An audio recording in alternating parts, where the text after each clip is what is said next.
Good evening, everyone. First thing first, is my voice audible and screen visible?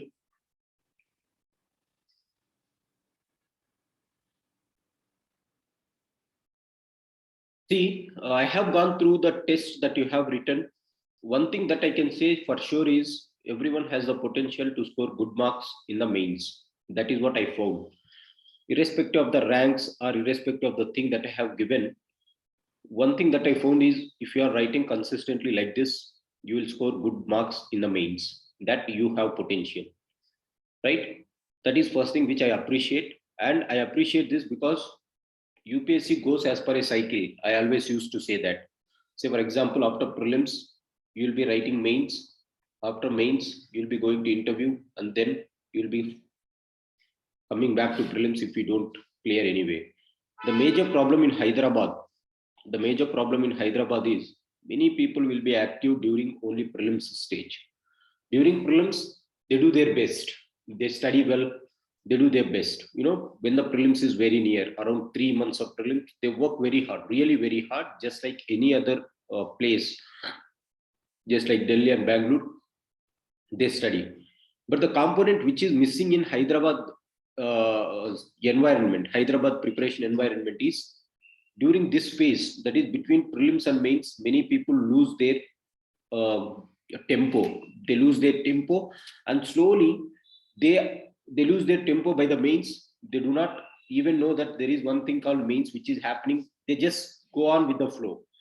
They will not have this consciousness in the mind that array mains is going on, I have to be preparing for this thing, and then forget about interview. They will not be knowing even about mains itself, right? So this is a very lean phase. The phase between prelims and mains in the Hyderabad environment, it is a very, very lean phase. I am speaking about the environment that you are in, particularly Hyderabad or Bangalore. More or less, Bangalore also goes in the same phase. Except in Delhi, I didn't find this momentum continuing in the rest of the times. Before prelims, 3 months or 4 months, we study sincerely. We lose the tempo for the mains. We'll not at all study for mains, and then we'll go into the prelim cycle without studying for mains and interview. And this is the biggest failure in UPSC, right? People don't crack in Hyderabad, particularly those who doesn't have this awareness, because they do not crack because they just focus on prelims. They don't give even a thought about mains, and during this phase they neglect the mains. But one thing that I can say for sure is that you people are far better. You people are performing during this phase. That is one success that you have. The second success is you started writing. That is very important. Many people will be having this inertia. What is that inertia? Newton's first law of motion. A body which is at rest continues to be at rest, or a body which is in motion continues to be in motion until and unless an external force is applied, right? So we will be in that inertia that a body which is at rest will be continue to be at rest. We have not written for mains, so we think that mains we cannot write, we cannot write, we cannot write, and we still postpone it, postpone it, postpone it, saying that I have to prepare and then I have to write, I have to prepare and then I have to write. You look at any aspirant in Hyderabad, 99% of the aspirants here, they wait for this cycle. First, I have to prepare very well and then I will go and present. And with that thought, he or she will kill this time which is available during this phase, right? Just thinking that I'll be preparing, Baga prepare ayi exam rastam. So this will be the thing which is common for majority of the aspirants, 90% of the aspirants. But one thing what I can appreciate you is, the first thing is you are in the study cycle that is called prelims, mains, and then you'll be coming back to prelims. That is one thing that I really appreciate you. The second thing is you have overcome that inertia of writing. I always believe, whatever you write for mains, that always adds value to other papers also. It is just a starting point which is required. Either it is ethics, essay, optional, or GS. Whatever you start writing. That is what I say. Don't read much. Read less, think more, write more. Think more, write more. That is the only success for mains. And you people are writing, you overcome that inertia, and you are into the phase of writing also. For that, I appreciate you again. So this is the quality of successful thing, students. Now, writing, I said, those who ever qualify for mains, 50% of the people will be writing across the country. You are into that. Now the thing is how to get the highest mark in writing also. That is one thing that we should learn. Now, just like when a baby was born, he or she, the baby, it learns to crawl, and then it learns to stand up, and then it starts walking, and then it starts running, and then it starts jumping, right? This is what the evolution of human life is. You started crawling, that is called coming up, and started writing. Now, the moment you stood up and you are walking now, that is completely fine. Those who are writing, you are walking, you are into this state. Now, in order to move to the next phase, that is called once you get up, once you stand up, you have to run and you have to jump, right? For that, what you have to do is you have to address the requirement of the question perfectly. Address the question perfectly. What it is asking, what you have to write, that is the need. Writing is a good thing, but writing what exactly it is asked is the most important thing that is required, right?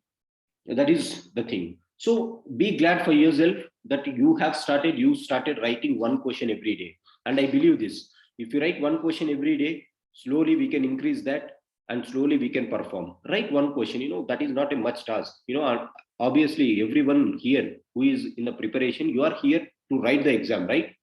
So when you are keeping 12 hours or 8 hours per a day for preparation, there is nothing wrong if you are dedicating 30 minutes to write one question. That is minimum thing that you can do when you are in the preparation and if you want to crack this exam. And those who are writing regularly, I appreciate them for that. Now, let me speak about, I have corrected all the papers of the test. I have gone through this. I have also presented the list, and rest of the questions except two papers, except two persons, I have also evaluated all the other papers that I have given so far. I'll correct those two papers today before going to bed, and I'll also, so that it will not be pending until today, right? You are writing beautifully, I appreciate that.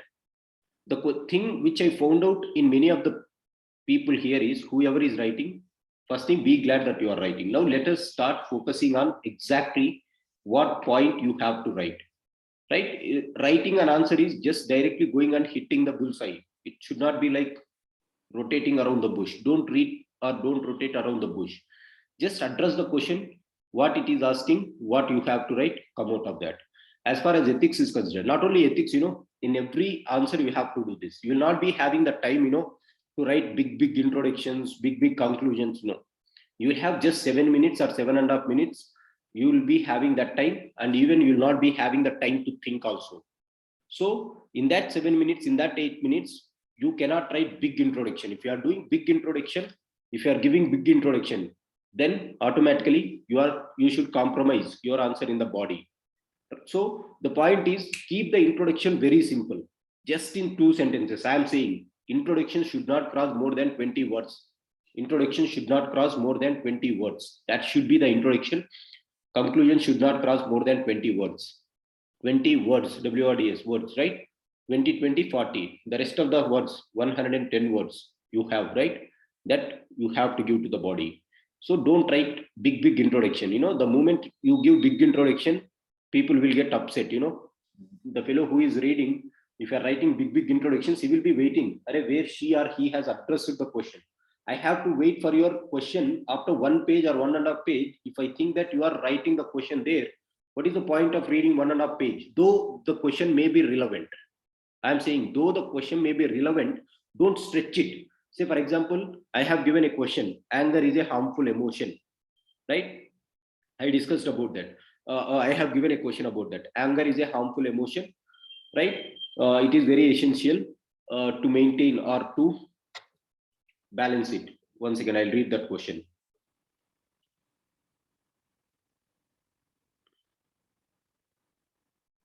Anger is a harmful negative emotion. It is injurious to both personal and work life. That is the statement that they gave. Now look at this. This is a 10 marker which was asked in the previous year prelims question. Sorry, mains question. The first is question, that is the statement. Anger is a harmful negative emotion. It is injurious to both personal and public life. First question, A. Discuss how it leads to negative emotions and undesirable behavior. B. How can it be managed and controlled? There are two questions, only 2 points, no 3 points. Many people said that they started explaining the statement itself. Statement is just a thing to make you to understand the context. They are not asking you to write about the statement. Many people who have written this answer, you have given an introduction about anger to one page and said that how is it injurious to both personal life and work life. No one is asking you how it is injurious to personal and public life. They have given the statement, it is injurious, that's it, accept it. No need to justify how it is injurious. The question is, discuss how it leads to negative emotions and undesirable. That is the point that you have to answer. Second statement, how can it be managed and controlled? That is the answer. So here your introduction should be, yes, you should give short introduction to your what is anger, what how it is going to cause some disaster, right? That is what in 20 words you have to give, as simple as possible. Then immediately jump to the body where you will be writing statement A, that is discuss how it leads to negative emotions. You will be writing it in 55 words. Next statement B, how it can be managed and controlled, 55 words, and then you will be giving conclusion. That's it. In 1.5 page or 2 pages, you have to conclude it and move to the next question. That should be the thing. Again, I repeat, statement, the statement which they give in the exam, that is just for context, understanding the context. It has nothing to do with the answer. Statement ఏదైనా ఇచ్చింటే దాన్ని explain చేయవలసిన అవసరం లేదు, ఎందుకంటే అది ఒక context ని create చేస్తుంది, ఈ డైమెన్షన్ లో థింక్ చేయండి అనేసి. But the question is A and B. Now imagine UPSC is not a foolish thing, right? They have given only 10 marks for this. Now if we are dividing that into 3, that is you have to explain statement, you have to go to A, you have to go to B, that is a 15 marker question. So no need to beat around the bush, go to the point directly, what it is asked, what you are writing. So many people have written this thing, anger is a very harmful negative emotion, and they started explaining it, how it is a harmful thing for 1 page. When I was reading, I was searching for the answer. I am not saying that you have written irrelevant content, you have written relevant, you have written about anger, but the question is not that. Question is, discuss how it leads to negative emotions and undesirable behavior. I want that answer. I don't want your story of anger or anything. No, because everyone can know, or everyone who is preparing for the exam know this. Okay, anger is a harmful emotion. No need to explain that. And the second thing that I want from this is how it can be managed and controlled. You have to give introduction, go to A, go to B, and give the conclusion. That's it. Why to stretch in the introduction itself and make the person who is reading to be very upset with the answer, right? Don't do it.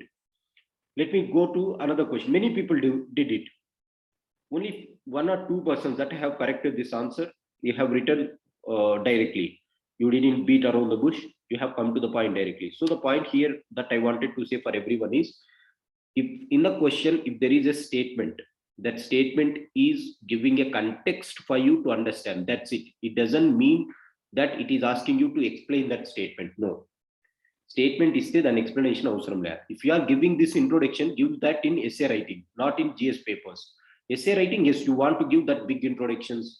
I found that it is a good thing, people who have given big introductions. I found that is good thing, but not in ethics. But what I found is that will be a good advantage for you in essay writing. So keep that spirit for essay writing, but here reduce the content as small as possible. And the second thing is, what I found is, you are writing, but you are not substantiating, guys. Give some practical examples, except 1 or 2. I do not find this practical examples. Every time you are saying that I will be like this, I will be like this. No, give some practical examples. Anger, discuss how it leads to negative emotions and undesirable behavior. Give some case studies, or give something which you found in real life, or some examples of role models, or some examples from history, some examples from polity. Think on those lines, then the examples will come, because you have already read history, you have already read polity, and you know something about mains, right? So the best way to get substantiations is thinking paper wise. Think about cultural aspects, think about historical aspects, think about modern history, world history, then think about society, then think about geography, think about polity, think about governance, think about The second, next in international relations, think about economic side, think about science and technology side, think about the so-called internal security side. Then examples will automatically come. You don't need to wait and think, okay, what should I write? What should I write? No. Examples will come if you think in this way. Think in that way to write examples. Many people are not writing examples. I want in that 55 words, whenever you give 3 lines, at max in this 55 words, you can write 3 points, 1, 2, 3. How anger is harmful, how anger is harmful, how anger is harmful. For that, you have to substantiate example, example, examples. Done and dusted. That is the second thing. And the third thing which you people are missing is the subject sensitive words. Subject sensitive words. Every subject will have its sensitive words. I always said this, many people, though you are studying, you are not using it in the subject. That is why, you can go and read that previous year material compilation that we have sent, right?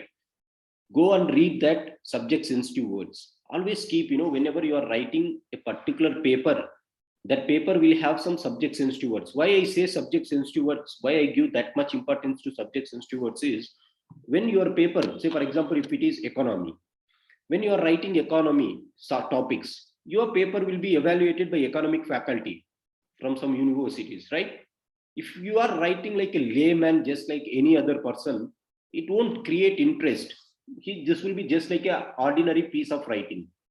It has to create some interest, and it has to show that yes, this person has known something about economy. Seriously, he is a very serious aspirant, and he has or she has used some good ethical terms, good economic terms, good quality terms. So whenever you are writing about subject, keep ready some 20 at least. If you are not able to remember 50, remember some 20. That is not a big task, right? Remember some 20 words and keep on revising them, keep on repeating them in the paper. Then your paper will be rich with that subject words. So the point again, how to collect these subject words, the previous year questions is one thing. If you are finding that difficult to remember, at least remember some syllabus here, what they have given in the syllabus. Remember that terms. At least if you are remembering the syllabus terms, you can use directly and in the paper. So these are the things that I found many people are lacking. The first thing is your writing, that is very good. I don't deny that.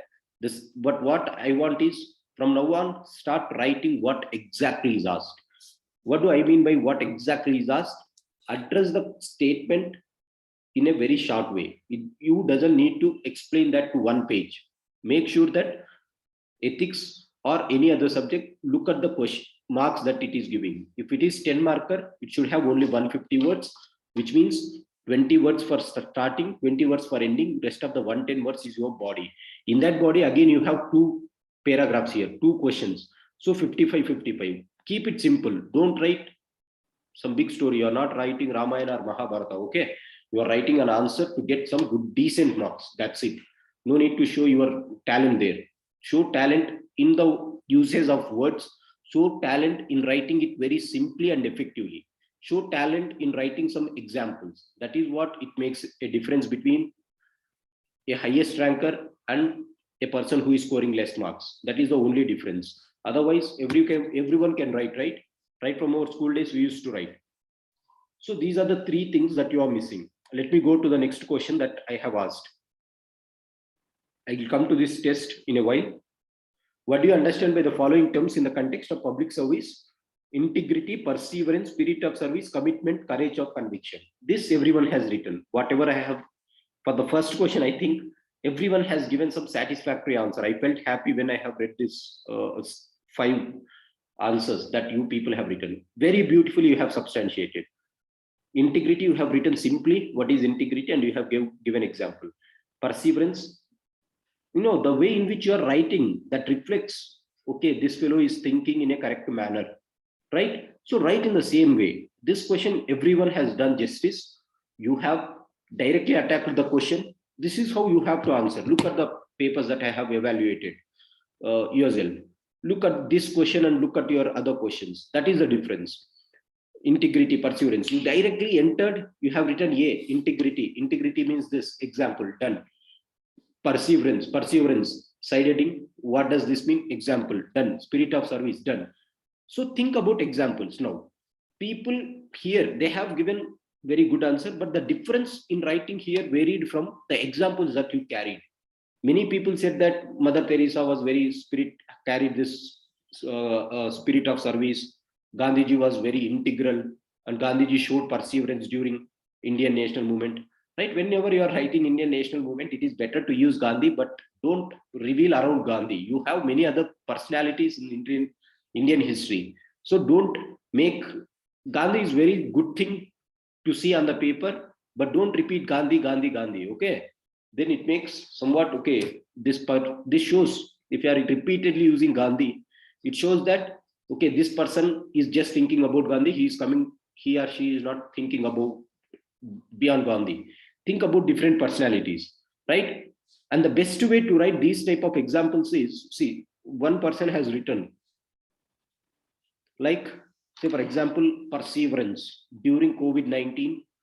Doctors, despite of their situation, despite of the gravity of the situation, doctors were consistent and they showed their perseverance in their duty. See, this is one real life example. That is what I am seeing. Spirit of service. Some people wrote, again, one person wrote, spirit of service. Our soldiers, they go and they border the nation, even during the, even in some winters or severe environments. That is called spirit of service. Look at that, right? Then commitment. Commitment is, it said that examples during demonetization, bankers, that is banking fraternity, they have committed to their work and they have worked beyond their times. That shows their commitment. No need to write best examples, just write some examples which you are seeing. Demonetization, GST, how people have seen COVID-19. These are the best things, how Afghanistan is one way to write some examples. Think in this way, right? No need to write only from history. Whatever is happening around us, you should be well aware of that.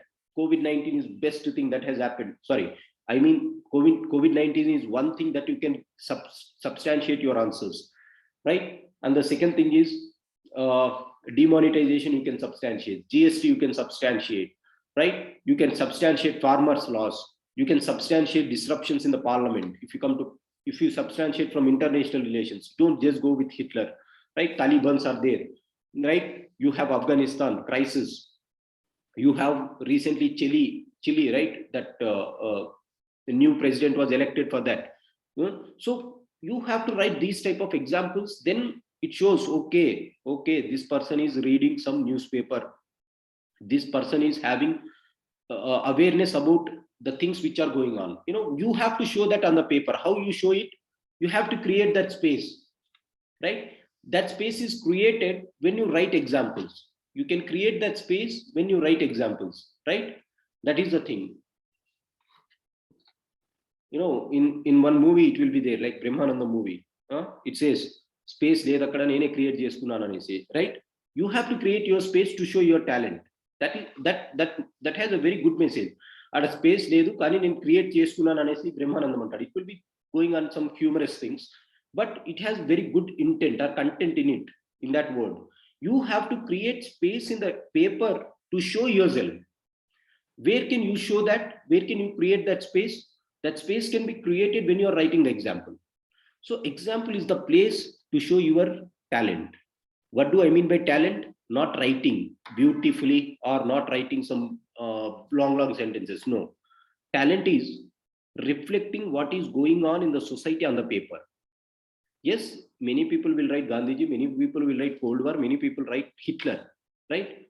But what is happening around us? If you are giving that examples, then it adds some beauty to that spice to the paper.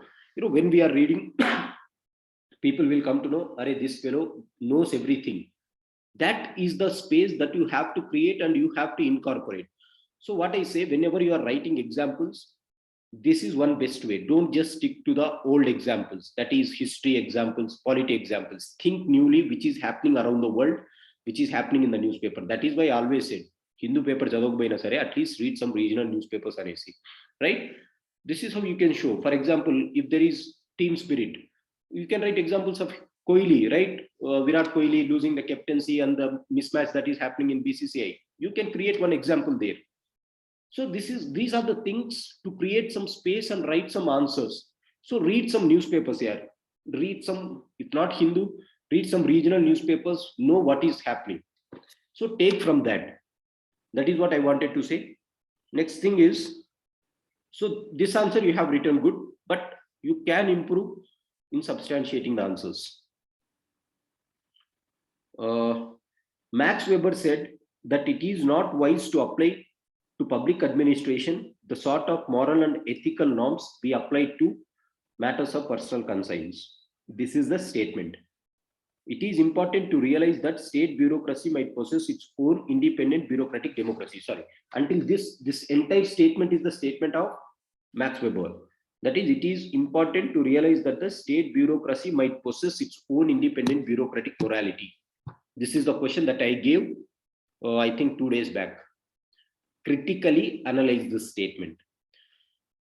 Now see, whenever there is a directive called critically analyze, you have to write both sides, positive side, negative side, and then you have to justify.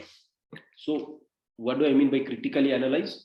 Critically analyze means you have to analyze, shed your light on positive side, show some light on the negative side, and then give your stand. So your body should contain these three things in critically analyzing. So I said you should have intro, you should have conclusion. In the middle, you will have body. For that body, these three dimensions you have to keep in critically analyzing. Now it is saying that Max Weber, we all know that impersonalization of bureaucracy, right? Impersonalization of administration. That is what Max Weber's statement is. Give a brief introduction. No need to give big introductions about Max Weber, what he has said, what is his stand. No. Give a brief introduction about what is the concept of Max Weber in bureaucracy. What is his actual theme? Keep as simple as possible. What he wanted to say. He just wanted to say that bureaucracy or administration has to be impersonalized, or human value should be kept away from administration. This is what Max Weber said. Now come to the body directly. Whether Max Weber's statement is true or false. Positives of Max Weber are positives. You just write this. Positives of showing bureaucratic morality only without any human morality. You write some points that people have written good. And then write about negatives. What are the negatives if you have only bureaucratic attitude without any human morality? Then you write some examples. Write what are the negatives. This we discussed, because today the governance structure has changed. It is no more an administrative structure. It is people's government where people are participating. There are many watchdogs which are come out, and the relationship between government and people are changed a lot. Emotions are very important. So you write these points, right?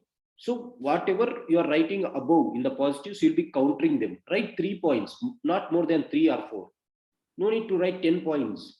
Write 4 points, give it clearly, give example, and come out, right? It should be like going in, doing the work, coming out cleanly. You should not create mess on the paper. Okay, I'll write this, I'll write this, I'll write this, I'll write this. No, don't create mess on the paper. Respect the paper, okay? Give some spacing. Just write 3 points. రాసేది 3 పాయింట్లు అయినా సరే నీట్గా రాయండి. Give examples. Write neatly. Write neatly in the sense, not flowery way of presenting. No, I doesn't mean that. Write neatly means explain clearly what does that point mean. 1, in short way, in 3 or 4 words, explain. Okay, this is the thing. 1 example, 2 example, 3 example.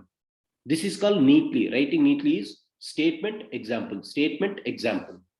Then your stand. Right? In the conclusion, you can give your stand, saying that yes, present administration is no more bureaucratic centric, rather it is people centric. Hence, along with professional competency or along with the so-called bureaucratic morality, it requires human morality also, or public morality also. So you can conclude very simply. No need to write big statements. And few people are writing good quotations also for conclusion. That I appreciate. You learned that art. Whenever I was seeing some introductions and conclusions, people are writing very beautifully. That I really appreciate it. Maintain that same spirit, but in the body you have to improve. Introduction, conclusion, bar asunarandi, chala bar asunar, beyond imaginations. You are writing very good. but in the body, keep address the body directly, right? Keep very simply, just like your introduction and conclusion. I hope you got this. The next question that I have given is about Abraham Lincoln's quotation. The true rule in determining to embrace or reject anything is not whether it has any evil in it, but whether it has more evil than good. There are few things wholly evil or wholly good. Almost everything, especially of government policy, is an inseparable compound of the two, so that our best judgment of the preponderance between them is continually demanded. Abraham Lincoln. So they are asking, what does this statement mean to you? What does this statement mean to you? If you look at the subject syllabus, the question has come from this one is role of administrators in ethical role of modern thinkers or administrators. So that was the syllabus from which they have asked this: contributions of moral thinkers and public administrators, contribution of moral thinkers and philosophers from India and the world, right? And this question is also related to the thing called great leaders, reformers and administrators. So that is the question. Now, when they have asked this question, they are not asking you in which context Abraham Lincoln has said this. No, many people have written Abraham Lincoln said it when the Civil War was going in America between whites and blacks. That is okay. That is okay. But the question is not that. Question didn't ask you in which context Abraham Lincoln has spoken that words. It is asking, what does that statement mean to you? Our statement that is what the question is. And whenever they are asking this question, if you look at the previous year questions from this section, that is role of administrators, role of thinkers, role of philosophers, if you look at those questions, they will just ask a statement. They will give a statement of a famous person and they will ask you, what does that statement mean to you? Our statement ఏమి తెలుపుతుంది మీకు, ఆ statement వల్ల మీరు ఏం గ్రహించారు అనేసి that is asking you. Now it is a personal question. It is asking your personal feeling, what that means to you, right? It is not asking how black and whites has quarreled and how Abraham Lincoln has given this statement. Many people have written introduction for one para or two paras about that. That is not asking that. It is asking what you understood, what do you understood by this statement. ఏం అర్థమైంది మీకు ఆ statement నుంచి అని. For that you give just a small introduction, right? Just like in decision making, particularly in government, there will be nothing called 100% good or bad. There will be someone who has to bear the brunt of some good policies, right? For example, you have written about dams. That is completely fine. Rehabilitation and resettlement during construction of infrastructure projects. That is really a good thing. Now, this is one thing. Now, the question is, what does that statement mean to you? ఎంత మంచి scope ఇచ్చారండి. What does that statement mean to you means it is giving you the freedom or the space for you to write or to show your ability there. It is not asking some question, what does, it is not asking a statement like integrity అంటే ఏంటి, perseverance అంటే ఏంటి, spirit of service. No, it was a direct question. They are saying that write this. But this type of questions, what does this statement mean to you? This is the statement which is giving us free hands to show our talent on the paper. You have to think during writing of this. You think in every dimension. No need to just think in public administration side. What does this statement mean to you in your personal life? What does that statement means to you in interpersonal life? What does that statement mean to you in the society? What does that statement to you in your interaction with the government officials? Write 4 to 5 points. For example, in life, for personal things, it means that for a person, good or bad might happen, or whenever a person is in dilemma whether to take this decision or that decision, then definitely you choose something which has more good than bad. That statement means to me that. The second statement, when I am interacting with my interpersonal persons, I may not accept with the other person's views. That doesn't mean that other person's views are always wrong. I should have, or this statement of Abraham Lincoln helps me in inculcating the harmony or inculcating that patience to listen to others. This is second thing that you can write in interpersonal skills, because that is the statement. ప్రతి ఒక్కరు చెప్పే దాంట్లో correct ఉన్నక్కర్లే, నేను చెప్పే దాంట్లో correct ఉన్నక్కర్లే, మీరు చెప్పే దాంట్లో కరెక్ట్ ఉన్నక్కర్లే, అలాగనే మొత్తం తప్పు కూడా కాదు. So everything will have some positives and negatives. So